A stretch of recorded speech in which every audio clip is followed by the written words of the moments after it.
ಸಂವಿಧಾನ ಶಿಲ್ಪಿ ಭಾರತ ರತ್ನ ಬಿ.ಆರ್. ಅಂಬೇಡ್ಕರ್ ಅವರ 135ನೇ ಜನ್ಮದಿನಾಚರಣೆಯನ್ನು ಚಿತ್ರದುರ್ಗ ನಗರದ ಕೇಂದ್ರ ಬಿಂದುವಾದ ಪ್ರವಾಸಿ ಮಂದಿರದಲ್ಲಿ ಸಮಾಜವಾದಿ ಪಕ್ಷದ ವತಿಯಿಂದ ಅದ್ಧೂರಿಯಾಗಿ ಆಚರಿಸಲಾಯಿತು. ಈ ಸಂದರ್ಭದಲ್ಲಿ ಅಂಬೇಡ್ಕರ್ ಅವರ ಆದರ್ಶಗಳು, ಸಮಾನತೆ, ಸಾಮಾಜಿಕ ನ್ಯಾಯ ಮತ್ತು ಶಿಕ್ಷಣದ ಮಹತ್ವವನ್ನು ಸ್ಮರಿಸಲಾಯಿತು. ಕಾರ್ಯಕ್ರಮದಲ್ಲಿ ಭಾಗವಹಿಸಿದ ಮುಖಂಡರು, ಅಂಬೇಡ್ಕರ್ ಅವರು ದೇಶದ ಶ್ರೇಷ್ಠ ನಾಯಕರಲ್ಲಿ ಒಬ್ಬರಾಗಿದ್ದು, ಅವರ ತತ್ವಗಳು ಇಂದಿಗೂ ಸಮಾಜಕ್ಕೆ ದಾರಿ ತೋರಿಸುತ್ತಿವೆ ಎಂದು ಗೌರವದಿಂದ ಅಭಿಪ್ರಾಯಪಟ್ಟರು. ಇದೇ ವೇಳೆ ಸಮಾಜವಾದಿ ಪಕ್ಷದ ಜಿಲ್ಲಾಧ್ಯಕ್ಷರಾದ ಲಕ್ಷ್ಮೀಕಾಂತ ಎಸ್, ರಾಜ್ಯ ಘಟಕದ ಪ್ರಧಾನ ಕಾರ್ಯದರ್ಶಿಯಾದ ಡಿ. ಗುರುಮೂರ್ತಿ, ನ್ಯಾಯವಾದಿಗಳು, ಅಲ್ಪಸಂಖ್ಯಾತರ ಘಟಕದ ಜಿಲ್ಲಾಧ್ಯಕ್ಷರಾದ ಮಹಬೂಬ್ ಬಾಷಾ, ಎಸ್ಸಿ ಘಟಕದ ಜಿಲ್ಲಾಧ್ಯಕ್ಷರಾದ ಟಿ. ರವಿ, ಎಸ್ಟಿ ಘಟಕದ ಜಿಲ್ಲಾಧ್ಯಕ್ಷರಾದ ತಿಪ್ಪೇಸ್ವಾಮಿ, ಎಸ್ಸಿ/ಎಸ್ಟಿ ಸಮಿತಿಯ ಸದಸ್ಯರಾದ ಅನಂತರಾಜ್, ಮಹಿಳಾ ಮುಖಂಡರಾದ ಗೀತಾ, ಕರ್ನಾಟಕ ಮಹಿಳಾ ಮತ್ತು ಮಕ್ಕಳ ರಕ್ಷಣೆ ವೇದಿಕೆ ರಾಜ್ಯಾಧ್ಯಕ್ಷ ಭಾರತಿ ಮತ್ತು ಜಿಲ್ಲಾಧ್ಯಕ್ಷ ಪ್ರಿಯಾಂಕಾ ಶಂಕರಮ್ಮ, ಶ್ರೀದೇವಿ ಸೇರಿದಂತೆ ಹಲವಾರು ಕಾರ್ಯಕರ್ತರು ಹಾಗೂ ಸಾರ್ವಜನಿಕರು ಕಾರ್ಯಕ್ರಮದಲ್ಲಿ ಉಪಸ್ಥಿತರಿದ್ದರು. ಕಾರ್ಯಕ್ರಮದಲ್ಲಿ ಲೇಖಕರಾದ ಆನಂದ್ ಕುಮಾರ್ ಹಾಗೂ ಕಣಿವೆ ಮಾರಮ್ಮ ಸಂಘದ ಅಧ್ಯಕ್ಷರಾದ ತಿಪ್ಪೇಸ್ವಾಮಿ ಮತ್ತು ವಾಲ್ಮೀಕಿ ಸಮಾಜದ ಮುಖಂಡರಾದ ಲಕ್ಷ್ಮೀಸಾಗರ್, ರಾಜಂಗ ಸೇರಿದಂತೆ ಹಲವಾರು ಗಣ್ಯರು ಮಾತನಾಡಿ, ಅಂಬೇಡ್ಕರ್ ಅವರು ಶೋಷಿತರ ಹಕ್ಕುಗಳಿಗಾಗಿ ಜೀವನಪೂರ್ತಿ ಹೋರಾಡಿದ ಮಹಾನ್ ನಾಯಕರು ಎಂದು ಕೊಂಡಾಡಿದರು.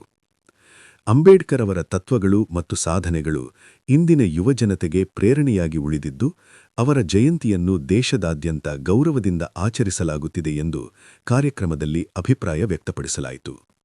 ಇಂದಿನ ಬಾಬಾ ಸಾಹೇಬ್ ಅಂಬೇಡ್ಕರ್ ಅವರ 135ನೇ ಜಯಂತಿ ಕಾರ್ಯಕ್ರಮದಲ್ಲಿ ಆಸೀನರಾಗಿರ್ತಕ್ಕಂಥ ವೇದಿಕೆ ಮೇಲಿರ್ತಕ್ಕಂಥ ಎಲ್ಲ ಹಿರಿಯರೇ, ಹೋರಾಟಗಾರರೇ ಮತ್ತು ರಾಜಕೀಯ ಪಕ್ಷದ ಮುಖಂಡರೇ, ನಾನು ಒಬ್ಬ ಸಂಘಟನೆಯ ಹೋರಾಟಗಾರನಾಗಿ ನನ್ನ ಒಂದು ಅನುಭವವನ್ನು ಇಲ್ಲಿ ವ್ಯಕ್ತಪಡಿಸಲಿಕ್ಕೆ ಬಯಸ್ತೀನಿ.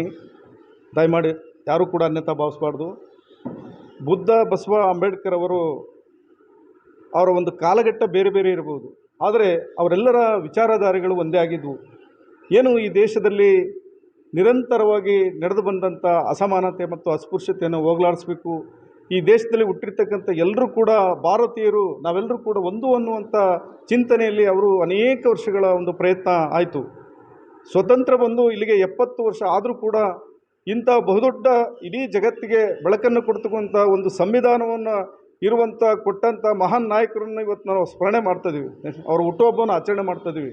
ಆದರೆ ಇವತ್ತಿನ ರಾಜಕೀಯ ವ್ಯವಸ್ಥೆ, ನಾವು ಮೊನ್ನೆ ಕೆಲವು ಫ್ಲೆಕ್ಸ್ಗಳನ್ನು ಹಾಕಿ ನಮಗೆ ಮೀಸಲಾತಿಯನ್ನು ಕೊಡಿ, ಮತ ಕೇಳಿ ಅಂತಕ್ಕಂಥ ಒಂದು ಹೋರಾಟವನ್ನು ಕೂಡ ನಾವು ಮಾಡಿದ್ವಿ. ಕಾರಣ ಏನು ಅಂತ ಹೇಳಿದ್ರೆ, ಇವತ್ತಿನ ಜ್ವಲಂತ ಸಮಸ್ಯೆಗಳಿಗೆ ಯಾವ ಬಾಬಾ ಸಾಹೇಬರ ಸಂವಿಧಾನದ ಮೇಲೆ, ಯಾವ ಬಸವಣ್ಣನ ಮೇಲೆ, ಯಾವ ಬುದ್ಧರ ಮೇಲೆ ಪ್ರಮಾಣವನ್ನು ಮಾಡಿ ಅಧಿಕಾರ ಮಾಡ್ತಕ್ಕಂಥ ಈ ದೇಶದ ರಾಜಕಾರಣಿಗಳು, ಯಾವುದೇ ರಾಜಕೀಯ ಪಕ್ಷ ಇರ್ಬೋದು, ನಾನು ಯಾರನ್ನೂ ಹೊರತಾಗಿ ಮಾತನಾಡ್ತಿಲ್ಲ, ಎಲ್ಲ ರಾಜಕೀಯ ಪಕ್ಷಗಳಲ್ಲಿ ನಮ್ಮದೊಂದು ವಿನಮ್ರ ಮನವಿ ಅಂತ ಹೇಳಿದರೆ, ಮೊದಲು ತಾವು ಯಾವ ಬಾಬಾ ಸಾಹೇಬರ ಸಂವಿಧಾನದ ಮೇಲೆ ಪ್ರಮಾಣವನ್ನು ಮಾಡಿ ಅಧಿಕಾರಕ್ಕೆ ತಾವು ಬರ್ತೀರಿ, ಮೊದಲು ನೀವು ಈ ದೇಶದ ಈ ರಾಜ್ಯದ ದಲಿತರಿಗೆ, ಮಹಿಳೆಯರಿಗೆ ಕೊಡ್ತಕ್ಕಂಥ ಸಾಮಾಜಿಕ ನ್ಯಾಯದ ಬಗ್ಗೆ ಬದ್ಧತೆಯಿಂದ ಏನು ಪ್ರಾಮಾಣಿಕವಾಗಿ ನೀವು ಸಂವಿಧಾನಬದ್ಧವಾಗಿ ಸಿಗಬೇಕಾದಂಥ ಸವಲತ್ತುಗಳನ್ನು ಪ್ರಾಮಾಣಿಕವಾಗಿ ಕೊಡುವಂಥ ಕೆಲಸವನ್ನು ಮಾಡಿದೆ. ಆದರೆ ಅವತ್ತು ಬಾಬಾ ಸಾಹೇಬರು ಕೊಟ್ಟಂಥ ಸಂವಿಧಾನಕ್ಕೆ ನಿಜವಾಗಲೂ ಕೂಡ ಅರ್ಥ ಬರುತ್ತೆ ಅಂತಕ್ಕಂಥದ್ದು ನನ್ನೊಂದು ವೈಯಕ್ತಿಕ ಅಭಿಪ್ರಾಯ.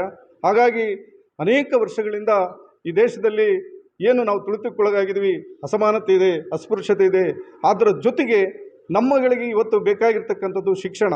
ನಾವು ಮೊದಲು ಮೂಢನಂಬಿಕೆಯಿಂದ ಹೊರಬರಬೇಕು. ನಾವು ಇನ್ನೂ ಕೂಡ ಜಾತ್ರೆ, ಪರಿಷೆ, ಅನೇಕ ಕಂದಾಚಾರಗಳಿಗೆ ನಾವು ದಲಿತರು ಬಲಿಯಾಗ್ತಿದ್ದೀವಿ. ಅದರಿಂದ ಹೊರಗೆ ಬಂದು ಶಿಕ್ಷಣಕ್ಕೆ ಒತ್ತು ಕೊಟ್ಟಾಗ, ನಮ್ಮ ಮಕ್ಕಳು ವಿದ್ಯಾವಂತರು, ಬುದ್ಧಿವಂತರಾದಾಗ, ಈ ದೇಶದ ಸಂವಿಧಾನ ಪ್ರತಿಯೊಬ್ಬರು ತಿಳ್ಕೊಂಡಾಗ ಮಾತ್ರ ಈ ದೇಶದ ಸಂವಿಧಾನಕ್ಕೆ ಒಂದು ಅರ್ಥ ಬರ್ತದೆ.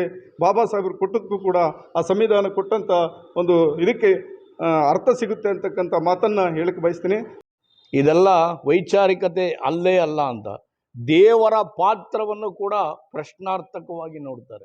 ಕಾರಣ ಅವರು ಹೇಳ್ತಕ್ಕಂತಹದ್ದು, ನಾನು ದೇವ್ರು ನೋಡಿಲ್ಲ, ದೇವ್ರು ನೋಡಿರೋರು ಯಾರು ನನಗೆ ಗೊತ್ತಿಲ್ಲ ಅಂತಕ್ಕಂಥ ಇಂಥ ಸ್ಪಷ್ಟ ವಿಚಾರಗಳನ್ನು, ಸತ್ಯ ವಿಚಾರಗಳ ಮೆರವಣಿಗೆ ಗೌತಮ ಬುದ್ಧರು 2600 ವರ್ಷಗಳ ಹಿಂದೆ ನಡೆಸ್ತಾರೆ.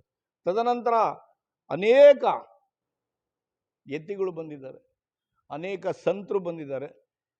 ಎಲ್ಲೂ ಕೂಡ ನಮಗೆ ಯಶಸ್ಸಿನ ಹಾದಿ ಸಿಗಲಿಲ್ಲ ರಾಜಣ್ಣವರೇ, ಎಲ್ಲೂ ಸಿಗಲಿಲ್ಲ ನಮಗೆ. ತುಂಬ ಜನ ಶರಣರು ಹೇಳಿದ್ದಾರೆ, ಬಸವಣ್ಣನವರು ಹೇಳಿದ್ದಾರೆ. ಯಾರು ಹೇಳಿದರೂ ಕೂಡ ಮನುವಾದದ ವಿಜೃಂಭಣೆಯನ್ನು ತಡಿಲಿಕ್ಕೆ ಸಾಧ್ಯ ಆಗಲಿಲ್ಲ. ತಡೆದ್ರೂ ಕೂಡ 2, 3, 4, 5% ಒಳಗೇನೆ ಅಷ್ಟೇ. ಆದರೆ ಈ ಪುಣ್ಯಾತ್ಮ 1891ನೇ ಇಸ್ವಿಯಲ್ಲಿ ಹುಟ್ಟುತ್ತಾರೆ. ಇವರು ಮಾಹೆಯಲ್ಲಿ ಹುಟ್ಟುತ್ತಾರೆ.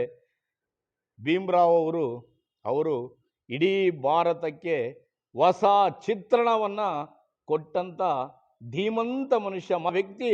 ಸ್ಪರ್ಶ ಭಾರತವನ್ನು ಬುದ್ಧ ಅನುಯಾಯಿಯಾಗಿ ತೆರೆದಿಡ್ತಾರೆ. ಇವತ್ತು ನಾವೆಲ್ಲ ನಿಂತಿರ್ತಕ್ಕಂಥದ್ದು ಪ್ರತಿಯೊಬ್ಬರಿಗೂ ಗೊತ್ತಿದೆ. ಇವತ್ತು ನಾವು ಮಾತಾಡ್ತಕ್ಕಂಥದ್ದು, ನಿಂತಿರ್ತಕ್ಕಂಥದ್ದು, ಅವಕಾಶಗಳನ್ನು ಪಡಿತಿರ್ತಕ್ಕಂಥದ್ದು ವಿಶೇಷಿತವಾಗಿ ಮಹಿಳೆಯರಿಗೆ, ವಿಶೇಷಿತವಾಗಿ ದಲಿತರಿಗೆ ಮತ್ತು ಗಿರಿಜನರಿಗೆ ಅವಕಾಶಗಳನ್ನು, ಹೆಬ್ಬಾಗಿನ ಅವಕಾಶಗಳನ್ನು ಕೊಟ್ಟಂಥ ವ್ಯಕ್ತಿ. ಕಾನೂನಾತ್ಮಕವಾಗಿ, ಸುಮ್ಮನೆ ಹೇಳಿಕೆಯಲ್ಲ. ಇಲ್ಲೆಲ್ಲ ವಕೀಲರು ಕುತ್ಕೊಂಡಿದ್ದಾರೆ, ಖ್ಯಾತ ವಕೀಲರಿದ್ದಾರೆ. ಇಲ್ಲೆಲ್ಲ ಕಾನೂನಾತ್ಮಕವಾಗಿ ದೃಢತೆಯಲ್ಲಿ ಕಟ್ಟಿಕೊಟ್ಟಿದ್ದು ಡಾಕ್ಟರ್ BR ಅಂಬೇಡ್ಕರ್ ಅವರು.